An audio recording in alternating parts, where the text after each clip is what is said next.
What we have here is the use of an unclassified system by hundreds of people in our government to send information that was not marked. There were no headers. There was no statement, top secret, secret, or confidential. I communicated about classified material on a wholly separate system. Trey Gowdy is a member of the House Oversight Committee and chairman of the House Select Committee on Benghazi, as you know. Chairman Gowdy, good to have you with us this morning. Thank you very much. Yes, ma'am.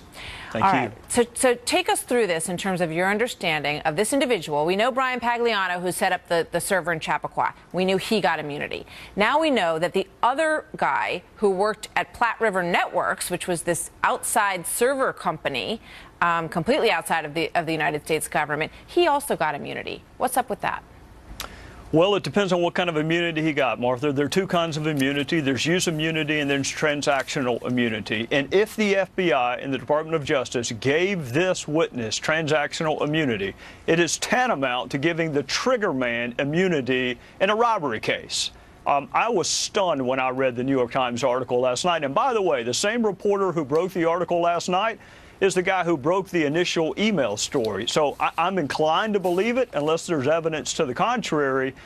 But it looks like they gave immunity to the very person you would most want to prosecute, which is the person who destroyed official public records after there was a subpoena and after there was a preservation order.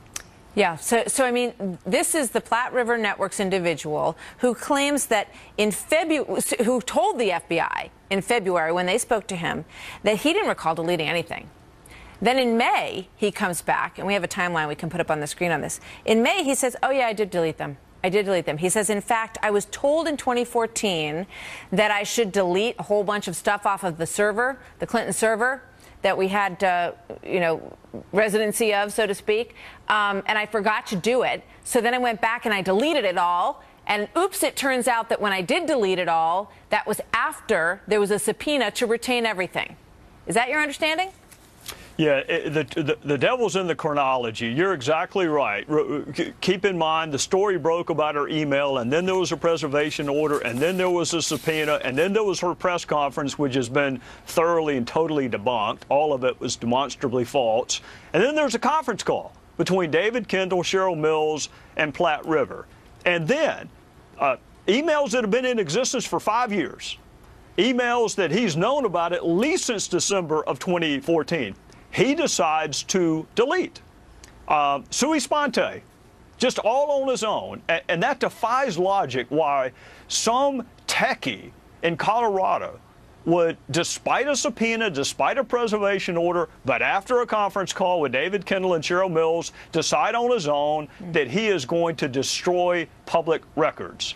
And then you grant this person immunity, which means perhaps that he cannot be prosecuted. The Comey's already said he's not going to prosecute anybody. We need to ask the FBI, what kind of immunity did you give, and why did you give it to the trigger man? Why did you give it to the person who actually destroyed government documents? And then, as you point out, we go back to the words of the FBI director, James Comey, in July.